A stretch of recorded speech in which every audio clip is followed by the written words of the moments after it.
events like this, the president is always, please sit down.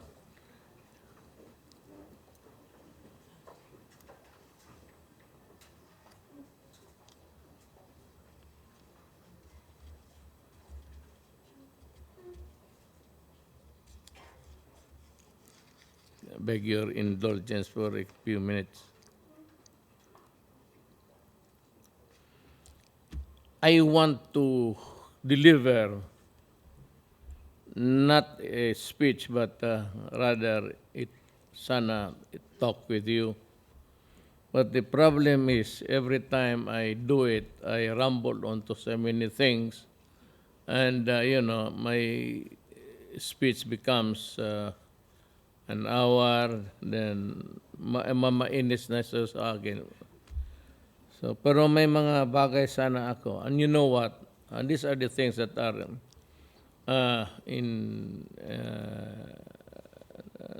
sa ating bayan, especially yung mga may ko sa mga ibang networks. But people, walang, yung mahinakit ko lang. But I will just maybe read what's prepared dito. Babasahin ko, nakakahiya naman sa mga babaeng gumawa nito. Hindi naman ito akin talaga eh. I mean, if you really want me, you have to allow me to talk extemporaneous. And I will, pero mahirap ngayon. I think it's not time. But we can have coffee if you want, and really, dwell into my heart and malaman ninyo. At palagay ko, alam na rin ninyo. Presidential Communications Operations Secretary Jose Roberto Martin Andanar, Senator Bongo, Board of Trustees and Standards Authority Directors and members of the 2020 Kapisanan ng mga Broadcasters ng Pilipinas, mga kababayan. I am pleased to join the media professionals of this country's broadcasting industry today for the induction of the Board of Trustees and officers of the Kapisanan ng mga Broadcasters ng Pilipinas or KBP. This occasion reaffirms the important role of broadcast media in shaping the nation's progress throughout responsible dissemination of news and information to our people. Throughout history, we have seen how mass media in the Philippines has shown its vital role in promoting and awareness on various social issues, disseminating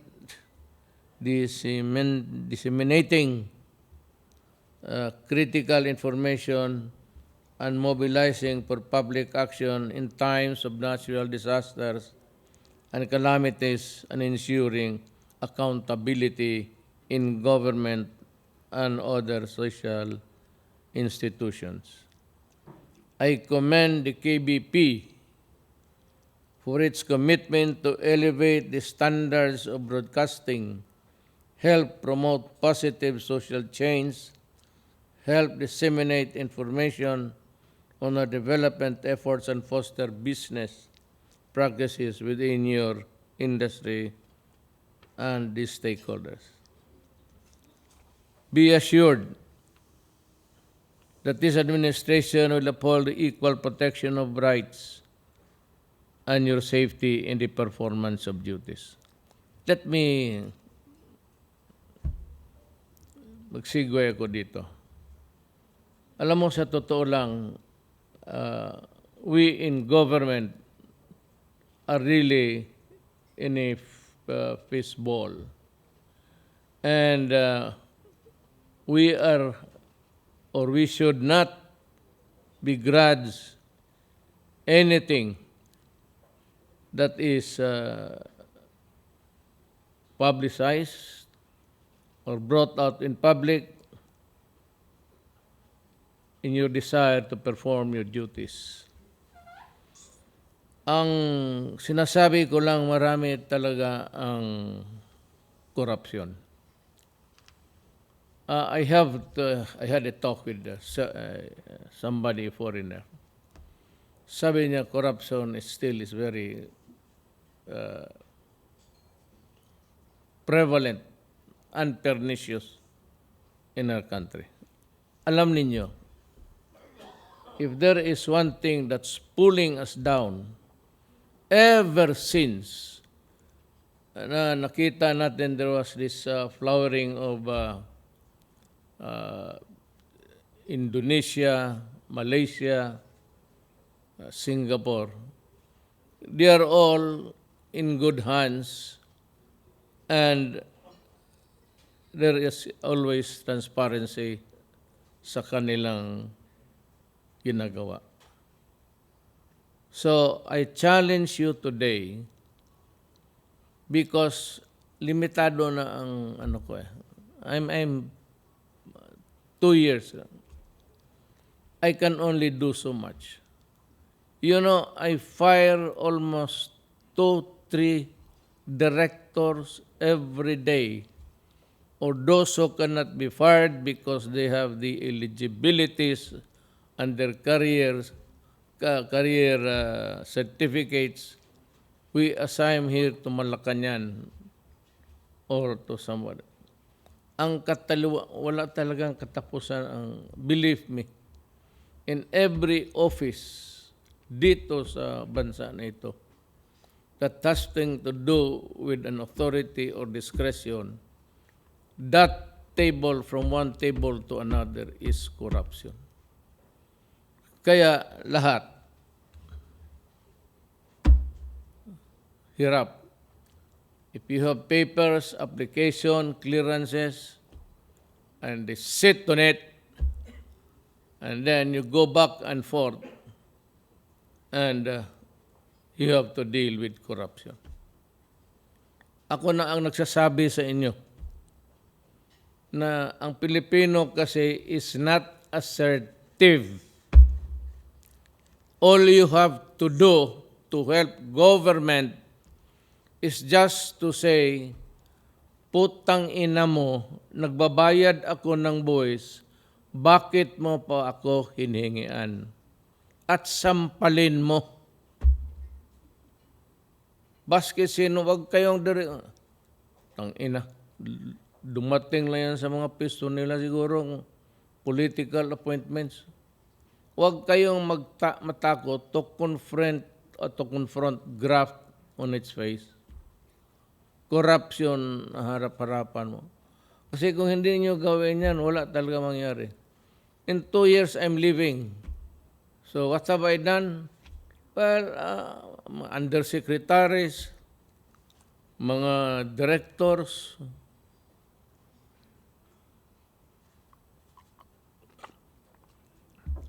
there was one lady I fired and sabi nila, to their estimate, she must have gathered billions. And ganito ang mahirap itong mga tao na hindi mo kilala during the campaign. Kilala na yung a family of walang ginawa kung hindi magdikit sa mga politiko. They do not run for public office. Didikit lang yan at maging mga operator. Kilala ninyo yan sila. Kaya ang gusto kong,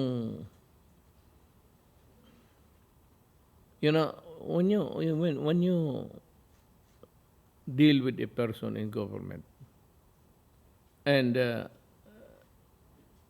you do not like the way you are being treated, all you have to do, sabihin ninyo sa mga tao, is just to get the number of the office or what, yung pangalan, at meron naman kaming 888, and they can post it there. And I assure you, there is no libel there. It is, if it is addressed to me, then that is in the performance of duty. Sabihin lang ninyo ito si Director, ang transaction, inuupuan yung papel kasi may hingi. Outright. Alam mo kung mangyari yan, mas we can tone down corruption considerably. But the problem again is yung mga tao matakot kasi sabihin nila, pag wala na ako, baka sila ang risbakan. Sa totoo lang, nandito yung mga tao sa nananampal talaga ako ng empleyado. There was an undersecretary. Sinipa ako talaga. Literally dito. Yung, ayaw ko na. Yung iba na mahilig sa pera, pinapakain ko talaga ng pera. Pero wala rin. Talagang literally sinusubo ko yung ganon pa rin. Pasig Commission, wala namang trabaho. Saka yung sa FDA. Yung mga ganon na report to the public because you owe it to the republic to inform them. Ako, ang aking hinihingi is simply the truth. If the truth will destroy me, so be it. Huwag kayong mag-isip-isip pa kung ano. If the truth will masisira ako, that's the price of being in public service. But I assure you, it could be something else except money. Kaya, dito sa administrasyon ko, wala akong papel na transaction sa gobyerno na dumadaan sa opisina ko. MRT, kung anong plano nila dyan, natapos na lang yan. Walang papel ng negosyo na pinipirmahan ko. Wala. Those papers are not allowed. Ayaw ko. Ayaw ko kasi pag gusto kong bumira, bira talaga ako. Now, you might not agree with me. I can accept that. Hindi naman tayo magkaisang isip eh. But yung election, sinabi ko lang, I was in a hurry because of no money. You have to save time. Pero hindi naman ako. I'm not trying to dramatize it. But ganito yan. Sabi ko, corruption, drugs. Sabi ko, then I will allow protect businessmen. Yan. Tapos yung agriculture talaga sana. Kaya that's the poorest link sa ating yan. Yun ang inulit-ulit ko talaga. Drugs. Wala akong sinabi.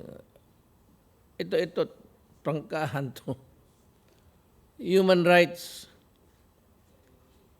And for all, nasabi ko talaga, if you destroy my country, I will really kill you. Make no mistake about it. Pagka sinira mo ang bayan ko, papatayin talaga kita. Ngayon, if you want a good narrative, yan. Ngayon, sabi, yung namatay doon, I don't know, but I said, if you destroy my country, I will kill you. Let them worry about their death because I have to protect. My sworn duty is not to protect the people who are into drugs. My sworn duty is to protect the people and preserve the Republic of the Philippines. Iyan ang trabaho ko. Kaya magsabi sila magpatayan, pero huwag kayong initially yung patayan, sila yon. Sila yung mga generals na pinagtatadtad na nila yung para hindi malata. Yung marami dyan mga runner, sila na yung naglinis. Yung mga generals, pati yung ninja cops. And they are still around but I are reduced to about 4 na lang. And they will all die because may kasalanan sila sa bayan. Yan ang ano. Ngayon, kung hindi ko sila maabutan, pag hindi na ako mayor, babaralin ko pa rin sila pag nakita ko. Same. Whether I'm president or ordinary, pag nakita tayo at alam ko galit ka sa akin dahil sa droga, ay magbabarilan talaga tayo. Yan ang punto niya. Ngayon, alam mo kasi itong mga putang inang human rights, they are just worried about a dead carcass there. They do not even know kung talagang pinatayan ng police o ano. Basta pag may well, of course, there are exceptions. Pero karamihan yung nangamatay dyan, pag walang sabihin nila, extrajudicial killing. Ako, I will admit na yung sa police has a semblance of truth. I go by government records. Kung sinabi, Duterte, ang napatay natin, 5,000, so be it. We admitted, 5,000. Pero wag naman yung 70,000. Saan ko ilibing yan? Hindi lang pagpatay ang libing ang problema kung saan ko ilagay. Yung sumusobra. Kaya ito ngayon, sabi ko, graft and corruption. Sabi ko na sa inyo noon pa na ang korupsyon na sa itaas. Diyan, yung mga BIR, mga collector of course, mga konti lang yan. Sabi ko, sa taas, niluluto, tax exemption ng donut, tax exemption ng reduced from 4 billion to 8 million klase. Pero wala, ginawa talaga. Ngayon, itong sabi ko, itong ibang naiwan, talagang magbabayad sila. Because you have been looking for where's the big fish? Saan yung hinahanap namin ng big fish? I'm giving you Ayala and Pangilinan. They are the big fishes. Tignan ninyo ang kontrata. May isang former senator nagsabi, wala man raw siya nakita na mali. Because he is an asshole. They just want to be fashionable on the other side. Kaya paano makorek natin yan? How can the Ayalas and the Pangilinan now compensate yung bill sa tubig? Tingnan mo, meron dyan enhancement. Ano yung enhancement? Water treatment facility. They were collecting that fee in 1957 until now. Until now, walang sige pa rin kolekta, wala pa rin yung water treatment. Not the clean, potable water that we envision when they enter the business.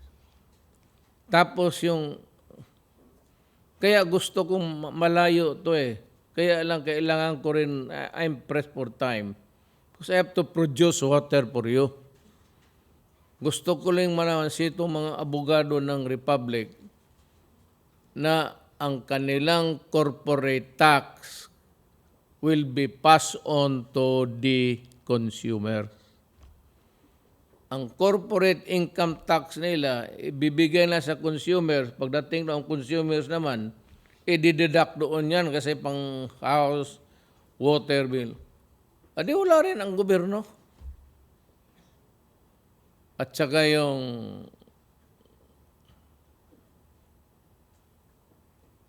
magbayad tayo kung sila malugi. That is why, nung una 3 billion, it was the increase was suspended because the right to increase is solely given to them. Kanila yan, wala tayong pakialam. And in that act, pagbigay nila, we lost the sovereignty because in that contract, if you have a copy of that contract, it says, for purposes of interpreting this contract, water shall be a commodity. It's our natural resource. Hindi mo pwedeng i-commodity lang. Yan ang sabi ko na, yan ang masakit sa akin. Kaya paano ito arigluhin? You can, parang ano man kayo, you echo the sentiment. Paano ko ito arigluhin? How can I now proceed with a new contract acceptable to them with the entry of new businessmen? Okay yan. Paano yung ginawa ninyo? It is a contract with infused with the entry of new businessmen. It is the same contract. That is really a copy of the anti-graft law. Kung ano yung nasa anti-graft law, nandyan sa kanila. Tayo na ang magbayad kung malugi sila if we do not act. Itong regulator, if he will not act to give the approval of the increase sa rates, we pay for the so many months that they don't earn. So, how much? We paid 3 million. Sa panahon ko dumating, ayaw ko siguro pinutol kasi taxes, but not me. Pinutol yung piniligilan yung rates. Pataas. So, I was billed 7 billion for the lost civil bill. Saan ka nakakita ng ganitong negosyo na ito? Kaya sabi ko nung nakita ko, sinabi ni Secretary sa Finance, we owe them 7 billion, sabi ko. Saan ni bullshit? Sabihin mo sa kanila, hindi ako babayad. Ikukulong ko pa sila. Totoo, ikukulong ko talaga. Lahat violation ng contract. But I have to include the government lawyers who did that. Now, kung sino yung nagturo sa mga abogado sa gobyerno, kasi ngayon, may maliliit na nagsabi na, na-retired naman kami, gano'n. But sino nagplano niyan? Ang nagplano niyan, mga abogado. Ang nagplano niyan, malaking opisina na law firm. They are the only ones who could do that. Government lawyers would never attempt even to. And ang gusto ko lang malaman, bakit ginawa ito ng mga putang ina. That is why until now, I do not want to face them. Baka masampal ko talaga sila. Hindi ako matapang, pero pilitin ko lang sarili ko magtapang-tapangan sa ginawa mo. Binaboy mo ang bayan ko.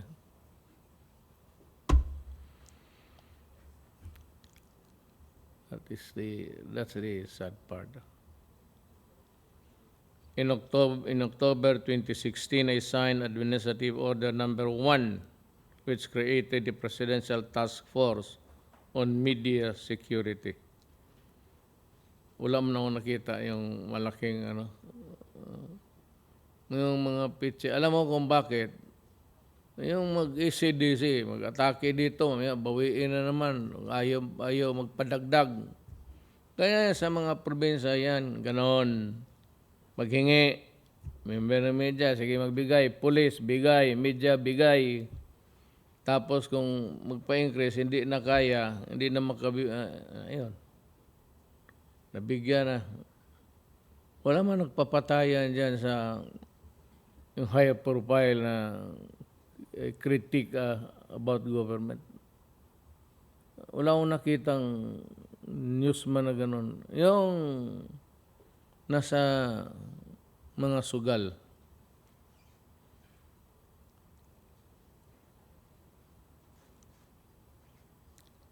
It is worth noting that in December last year, the Quezon City Regional Trial Court Branch 221, after 10 years, promulgated the decision of the Maguindanao massacre, where 32 media workers were killed.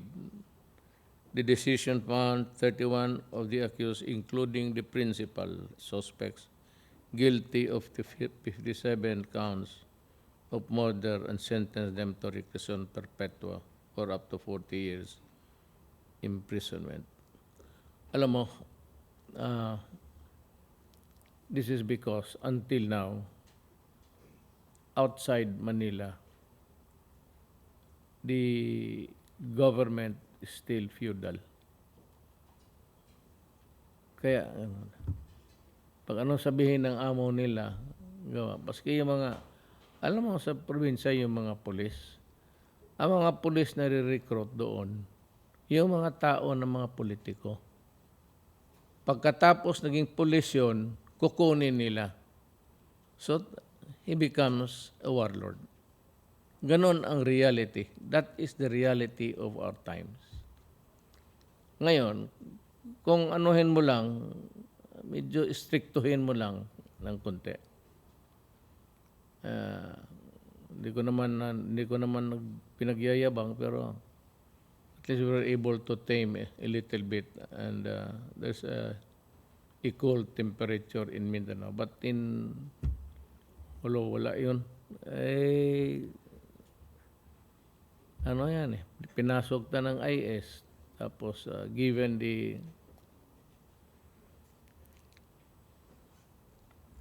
such a decision which is currently under appeal was considered as an unprecedented accomplishment in the history of the worldwide campaign against impunity. Well, if it is on appeal, there is no finality in it, and it does not really change the color of the environment doon. Kasi nga, lahat ka, basta politiko ka, ganito yan Kung politiko ka, barangay captain ka, mayor ka, pag ikaw ang na-elected, mayor tubig namin, mayor ang daan namin, mayor ang doktor namin, mayor ang eskwelahan namin. So talaga magpunta doon, it becomes a feudal system. We are, matagal pa tayo. Matagal pa tayo sa ating environment. In some places, medyo but in Mindanao, malayo pa tayo. And in some places. Such a decision is currently under appeal. As we ensure your safety and protection, I trust that the Philippine media will continue to stand by the principles of truth, responsibility, fairness, even as you ask to redefine and strengthen your relevance in the rapidly changing chains of information. While our Constitution upholds the freedom of the press, the function of broadcast is a privilege granted by government. It is imbued with the best interest of the nation and our people. We will not tolerate any abuse of the privilege. To the new Board of Trustees and officers of the KBP, I invite you to lead the Philippine broadcasting industry with a stronger dedication of your shared task of nation building. I trust that you will use the power of media to inform, entertain, educate, persuade, and to promote the welfare of the people. Together, let us work towards a stronger and a brighter future for all Filipinos. Sinasabi ko nga, malayo pa tayo. Unless we stop corruption. Madali lang man eh. Alam ninyo, I'm sure that you know this. Ngayon ng BIR. Ano ba ang problema ng BIR? I-gross mo. If you go gross, wala nang corruption. Ano pa matignan nilang resibo? If you really, if Congress is really sincere in stopping corruption sa BIR o saan, i-gross mo. So wala na maglapit na patay na ang mga examiner niya kasi wala namang deduction. Gross yun po. Resibo lang. Kung gusto niyo talaga na walang. Tapos yung so many things, but I can only do within my. Ang akin lang is itong sa. I don't know if you agree with me. I am not sure. But for you really who understand what I am expressing, hindi yung pinipilit, wag ninyo itong bitawan. Wag na itong bitawan itong sa water because maraming dyan.